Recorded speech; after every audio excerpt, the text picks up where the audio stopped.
welcome to Good Morning Sibos. I'm Nadine Dereza. And I'm Chia, and it is day 3 of Sibos 2016. I can't believe it, it's just flown by.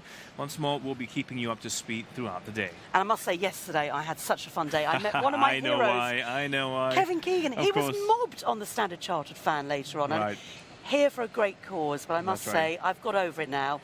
I'm back with you. You're my TV husband once more. And it's made your day, made your week, made your year, I think. It has indeed. Okay. No, you have, Stephen. As well as our interviews and debates here in the studio, we're broadcasting the key sessions as they happen. And here on Good Morning Sibos, we'll preview the day ahead at the conference in the company of our panel of journalists, and we'll also bring you reports from right across the city of Geneva. And this morning, we'll take a look at some of the fabulous museums in this city. And they are fabulous. Talking Cyber starts at 10 o'clock. You'll see me down on the exhibition floor talking to delegates and exhibitors. And this time, it's a spotlight on the Standards Forum. Then at 11:30, we'll bring you the Big Issue Debate, the essential conference session, which explores the day's hot topic with experts from the world of finance and beyond. And at 1 p.m, we have the in-depth Lunch with Sibos programme, bringing you panel discussions, session previews, and the latest in the Sibos Game Changer interview series. At 3 p.m, join us for Sibos Today, featuring the big interview. And today, it's with Susan Skerritt of Deutsche Bank. Now, first on Sibos TV, we're joined by James Wallace. He's Vice President of Payments Industry and Blockchain at IBM to talk about his session at 9 o'clock this morning. Welcome, James. Welcome. Thank you very much. We've nipped you just before your session. You must be all prepared, otherwise I know you wouldn't be here. Thank you, yeah. But tell us, what will your session be about? The session is around correspondent banking and blockchain. The question is blockchain the way to go in correspondent banking? And obviously, IBM is a big investor in blockchain. We've got a huge amount of activity with clients. In fact, our CEO, Ginny Rometty, is going to be on stage at 11:30 this morning. So big day for IBM Very today. big morning, yes. Yeah. Really, actually, it's been a great show all round so far. But the actual session on correspondent banking is really, making the case for or against blockchain. Is blockchain ready? What are the pros, the cons? And do you see it as an inflection point at the moment? Absolutely, absolutely. I mean, I will be making a case for blockchain and now rather than waiting. In fact, we're releasing a study today, an independent survey that we did of about 400 banks and financial markets firms.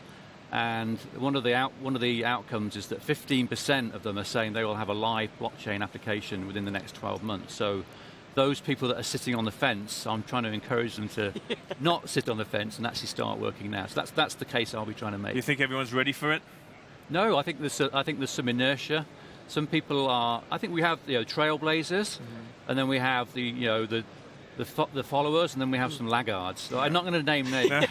But there are not many people with a title with a blockchain within their title as well. So I think you're leading the way when you're handing out your business cards. But I hear you are a veteran of Sibos. In fact, we should pay you to come here now. That's a great idea. Thank you. This is your what? This is my my ninth session. Yeah.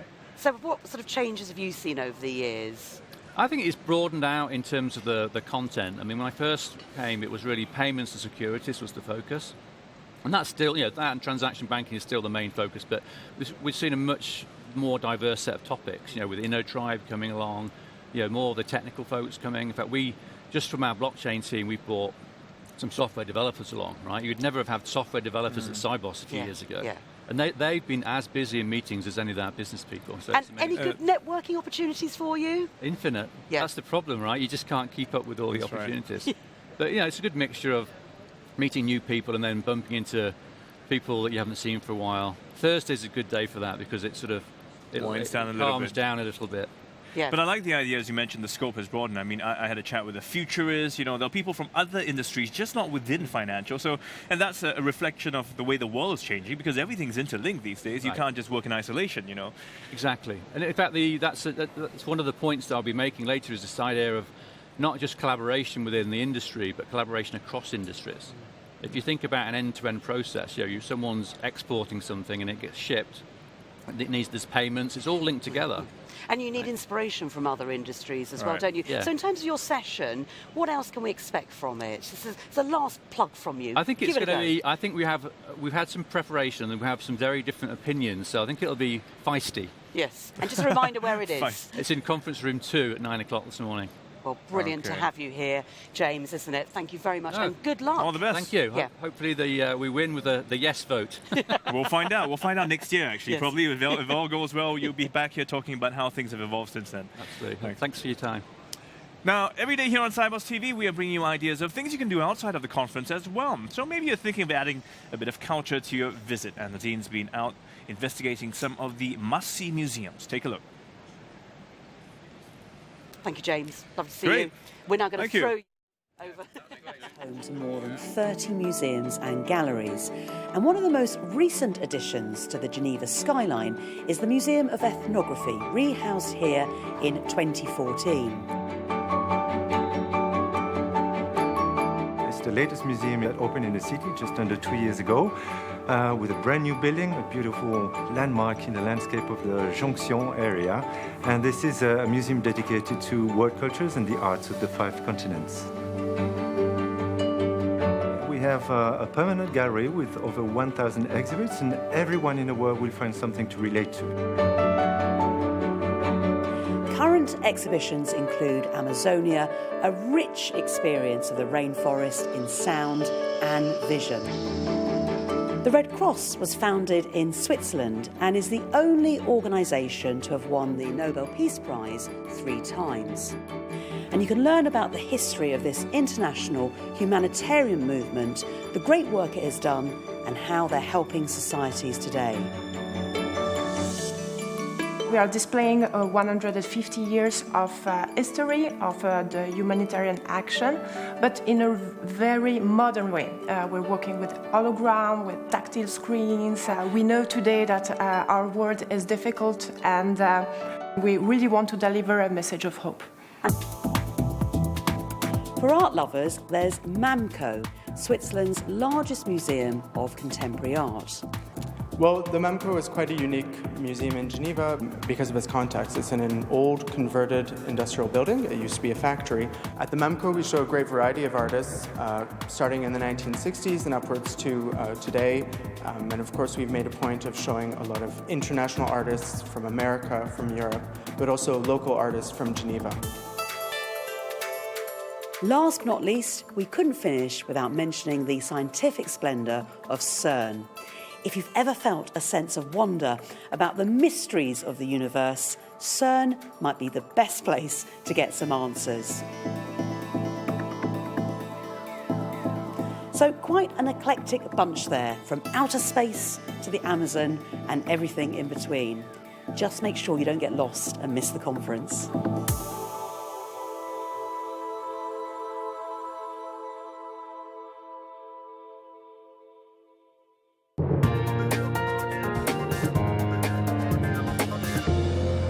Enjoy that, Stephen. I did.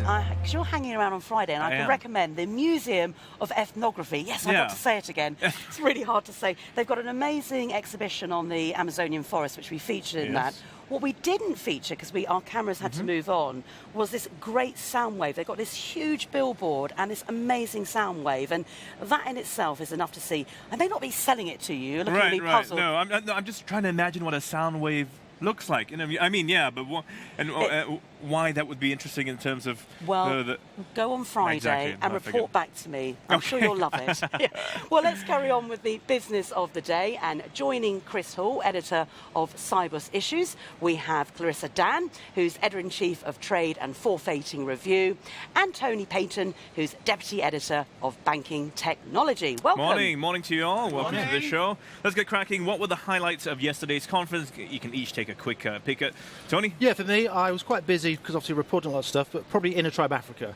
It was a 30-minute session. That area is a lot of interest because it is emerging nations, new things are happening, and I've got quite a few things to say on it, but we'll maybe do it later. Okay, Clarissa? It was the two together, day 1 and day 2, just the evidence that central bankers and regulators are really getting involved in this blockchain discussion. They want to be part of the conversation and part of the solution. Well, that sounds positive, doesn't it? I thought so. Yeah. That's really good. And definitely a step on from last year, where there was a lot of noise, but not a lot of going forward. And now there's much more evidence of partnerships. And this lady tells it as it is. So if Clarissa says it, it's it the must gospel. be true. Okay. Oh, And then Chris will put it in print. Exactly. Well, I think yesterday, although obviously Cybus is a place where you can get into lots of really granular detail about a lot of aspects of what's going on in the banking industry, for me, I did enjoy the opportunity to take a kind of big 6,000 feet view in the big issue debates on geopolitics and macroeconomic issues with David Wright and the other panelists yesterday. So that was the thing for me. So you really broadened it out. Let's go back, actually, I think, to Inner Tribe Sure. Africa, because I think you wanted to tell us something more. Yeah, well, I think with Africa, they're talking about there's 3 startups. They showed the 3 winners. So their ideas are very good. But there's no sort of discussion. There should be a more mature dialogue about Africa in terms of, well, dare I say it, corruption, financial inclusion. There's a lot of poverty. How are you going to provide banking to people when they've not even got running water? Well, that's my opinion. There should be a bit more, we're having a conversation. It can be a bit generic sometimes. Right. As a journalist, I've got to get to the specifics. Do you feel that is perhaps one of the untapped or has big potential markets? Well, everybody knows it's got potential, sure. But what I mean is the dialogue, it should be not just people smiling and talking. They should be talking about what's the government doing, because African governments are not helping those startups. And in fact, last year we did talk about financial inclusion quite a lot, particularly with the Bill Gates the year before. And the migrant situation, because you've got people that still need access to money, but there's swathes of people who are moving around the planet. Yeah, one of those winners did provide that. Yeah. I bumped into a lovely guy on the bus, Jay Rosengard. He's doing a session this afternoon on mobile banking in Kenya, and he's done a special report on everything. People should really get to that. So you actually get a bus? I thought you had a limo here, Clarissa. No, it might be. You might be talking about the Uberization of financial services, but you won't see an Uber outside the Palexpo. It's bus or car, and I'm on the bus. Indeed. And Chris, are you covering financial inclusion at all this year? Yes, actually, Jay, who Clarissa mentioned, was interviewed for one of the previews in Cybus Issues, as well as his kind of talk this afternoon, which is based on his some research that he did that was funded by the Swift Institute. He's also on a panel on Thursday where there's a broader range of experts who look at financial inclusion issues across various geographies. Although Jay's work was focused on Africa, the question is, well, who are the stakeholders that need to have a big role in order to make things happen? And I think one of his conclusions was that you really need regulators and central banks to get involved to actually make it easier for startups to actually kind of put the kind of infrastructure in place to reach a broad range of the community. That's interesting. Should we actually focus on today? Yeah. So what are we looking forward to? So Tony, what's the highlights hopefully for you today? Well, unfortunately, I've got to report on 2 things that are not of great interest to me. But one thing that I noticed on the schedule is Inner Tribe Americas. Yeah. So again, I'm going back to Inner Tribe. So why is it not of interest to you? No, Come on, Inner Tribe Americas is of interest to me. Yes. It's the 2 things I have to report on. Oh, okay. Which you don't want to tell us about because they might be a bit up. It's a secret. But what I'm saying is, these areas like Africa, the Americas, as in the southern part, not our favourite, not our top one. Thanks for that geography lesson. Yes. Well, I like to help. So maybe that would be of interest. Yes. But I probably won't see it. Yeah. I'm too busy doing other stuff. Too busy networking, partying. And Clarissa? Well, I just want to see a bit more of this innovation story. Here we are in an amazing city where you've got innovation together with the financial safekeeping of the world economy. And bankers who are too big to fail, some of them that are out there, need to be allowed to fail. That's what came out of some of the discussions yesterday. Will that come out today? I don't know. But it's quite difficult to... Mr. Dyson, who we are all familiar with when we dry our hands in the washrooms, his 5,127 prototypes had to get out the door before that first vacuum cleaner using that technology hit the streets in the early 90s. Wow. Will we see that in banking? I don't know. No. Yeah. Well, in a tribe, do you get that sense that they want to replicate? But it needs to be part of the mainstream, business as usual. Okay. Well, surely you're the lady that can ask those questions. Are you not leading that drive, Clarissa? Well, yeah, undercover.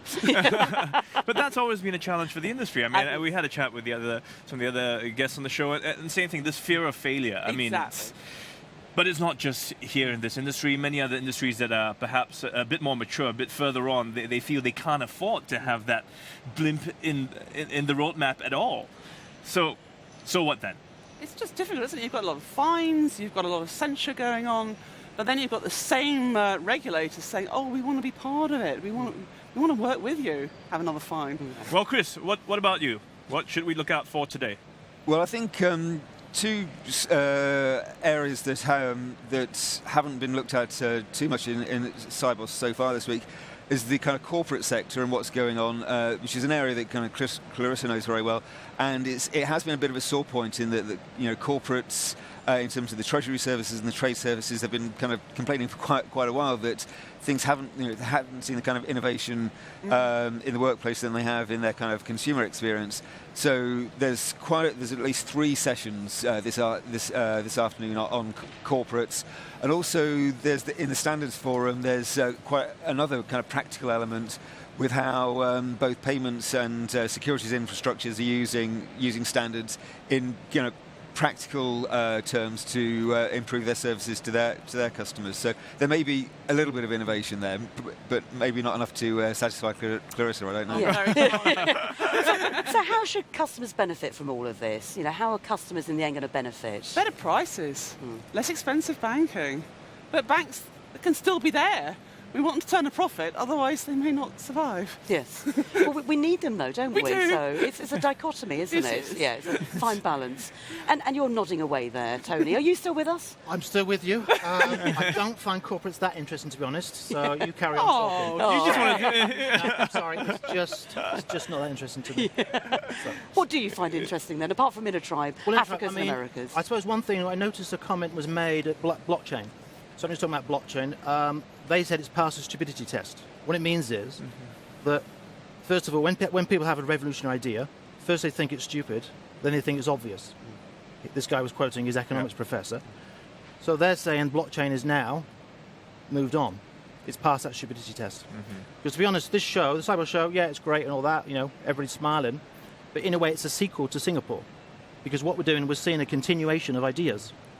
I've not heard anything really totally new, but I have. Blockchain now is a bit more accepted. People know what it is. Right. Last year, they were a bit confused. So last year... That's what I want to talk about. But, okay. In a way, we were talking about blockchain, but not as much as we are this year. So it was perhaps, as you mentioned, doing the stupidity test. People were saying, I don't know, is this for real? Yeah. Well, I suppose it's more about cyber security this year. That's been the main focus. Yeah, that's interesting, certainly, yeah. I might talk about it, yeah.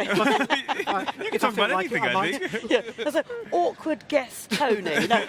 Well, I'm here, my first and last visit. That's my plan. It's your swan song. Yeah. I tell you what, your editor, though, I saw her with Kevin Keegan yesterday. I thought he was all mine, so she looked very happy, didn't she? Yeah. Yes, I did see that as well. In fact, it's interesting because what we've also done big time for this session is to bring in a lot of diversity. It's not just the financial industry. We've brought in other players from the peripherals, many of them in innovation as well, just to show that I think it's, you don't work in isolation. No. Well, Chris, I mean... Yeah, no, I think that's been a theme that really has progressed quite interestingly. I mean, Intertribe, I think, first arrived in 2008 as a concept, and certainly my first Sibos was actually last time it was in Geneva, and it was very much, it really was bankers talking to bankers, and that was pretty much it. I'm not saying it was uninteresting, but that really was the conversation.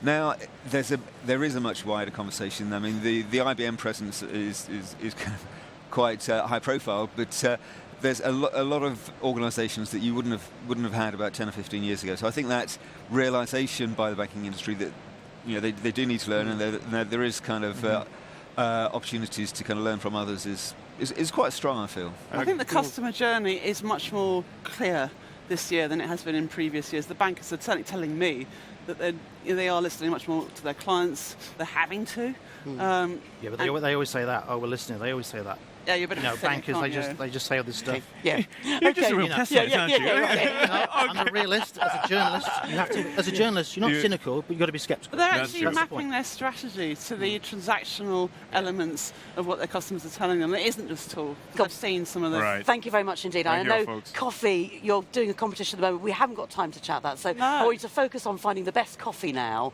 to get you back into the positive mood. That's coffee from Singapore. I found a cafe. So there you go. Okay, well, that's our panel. So lots to look forward to at Sibos here today. But continuing our series of films about things to see and do in Geneva, after business sessions and meetings are done, what better way than to spend a few hours than to head out to the city's beautiful lake? And Nadine's had a chance to take our cameras to do just that. Take a look.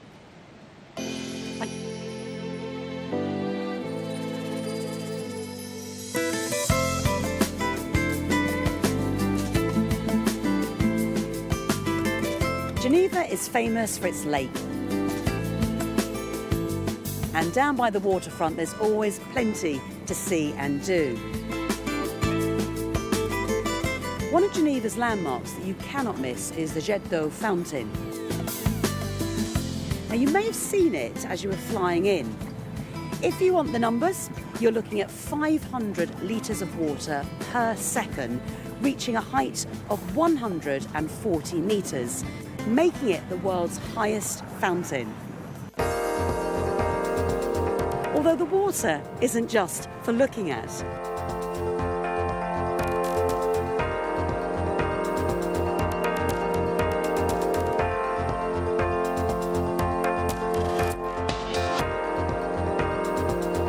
If you're feeling active, then there's plenty of options for enjoying the lake. Tropical Corner offers lessons and facilities for all sorts of activities, whether you're experienced on the water or a first-timer. There's also a comfortable spot to watch other people having fun. Besides going on the water for windsurfing or stand-up paddling, people can come here just to enjoy the place.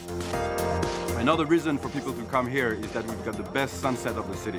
It's really nice to watch with a little glass of wine and just enjoy the end of the day in a cool place.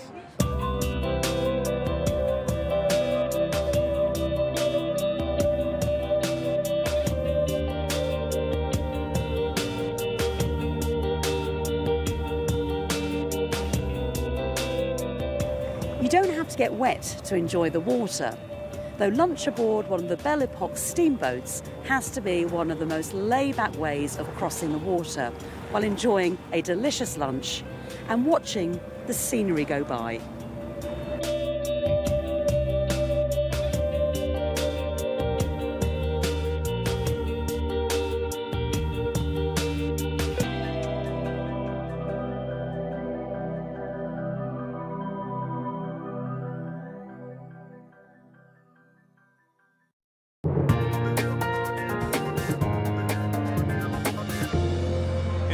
Simply lovely, I think. And the weather's been perfect for Yes. a trip on the lake as well. And it still is lovely, isn't it? It still the weather? is. Although I That's haven't right. been outside for Although we days. can't, yeah, I know, it's like, it looks the same in here every day. Well, the mountains are clear behind, aren't they? That's right. Okay, it's time now for us to have a chat with Dean Garfield, President and CEO of the Information Technology Industry Council. And Dean is moderating the big issue debate today at 11:30 on cognitive business and the future of financial services. So Dean, welcome to you. welcome. So Thank you. what exactly is cognitive technology? It is computing technology inspired by the human brain. So rather than being programmable logic, it is computing that has the ability to reason and to learn over time and to perform at a high scale. Right. So artificial intelligence, as we've sort of been calling it. Correct. Is that a fair term? Yeah, that's a fair term. Okay. So it's not replacing the brain, it's inspired by. Exactly. And it's important to keep in mind it is not replacing the brain, and it's not the brain. It doesn't have the ability to perceive in the way that we do, and certainly doesn't have emotion. And so it's not human beings. But isn't that just a matter of time? I mean, you know, everyone's watched a movie or two that says one day, you know, AI could... Likely a long, long time. Okay. So where do you see it really coming into play in the industry? How is it going to shape things or change things? Where it's coming into play in the finance industry is understanding and seeing anomalies, for one, so eliminating or reducing fraud. It also provides banks with a deeper connection with their data that enables them to innovate around new business models as well as saving cost on the back-end services. So what are the actual policy considerations if you're using cognitive technology for companies? Yeah, there are all a range of issues, including cybersecurity, where you were talking about blockchain earlier and how that can be helpful, issues around data security and privacy. And so there are a range of issues that are ones that are being considered by the industry and by the tech sector as well, and as well as policymakers around the world. Are there any of those issues that jump out at you more that seem a bit of a larger area of concern in terms of preventing or making it a bit more challenging for the industry to move that way?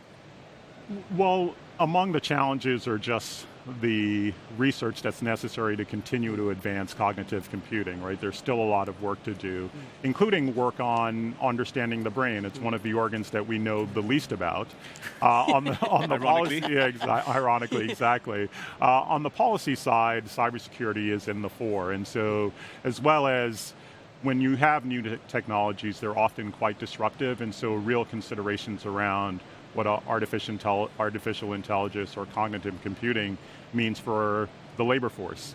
And so thinking through all of those issues, planning for those issues are quite important. And how about any limitations to the technology? You've painted a positive picture. Are there any downsides? Well, the limitations right now are cognitive computing has the ability to reason and to do a lot, but it can't explain the logic or the reason behind the conclusion that it reaches. So there are some limitations on the research. The other side of it is that you're melding a lot of information together, and so there are concerns about privacy. But those are issues, I think, if we begin dealing with them well in advance and on a global basis, we'll be able to handle them. So I'm sure the governments will also be concerned about the area you just mentioned, and because of all of those, the privacy issues. So I mean, are they proving to be a bit of an obstacle in terms of how things are moving forward? Thus far, no, actually. That is not to suggest it isn't being thought about, but what we're finding is that governments are actually working closely with the private sector to try to get a deeper understanding of these issues and move forward in a way that enables it while making sure that consumer protection is in place. And Dean, very quickly, what can we expect from your session? What's it going to cover? A lot of interesting and exciting issues.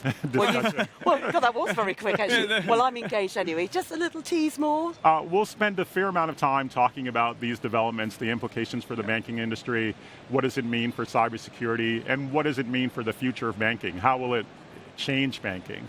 What will it mean for the players who will end up being most successful? Will financial tech disrupt things or enable things? And is it an interactive session? Because I'm very engaged with what you're talking about already. So Thank you. I think people are in for a fab session. Does it involve any other players, or is it just you? No, it's not me alone.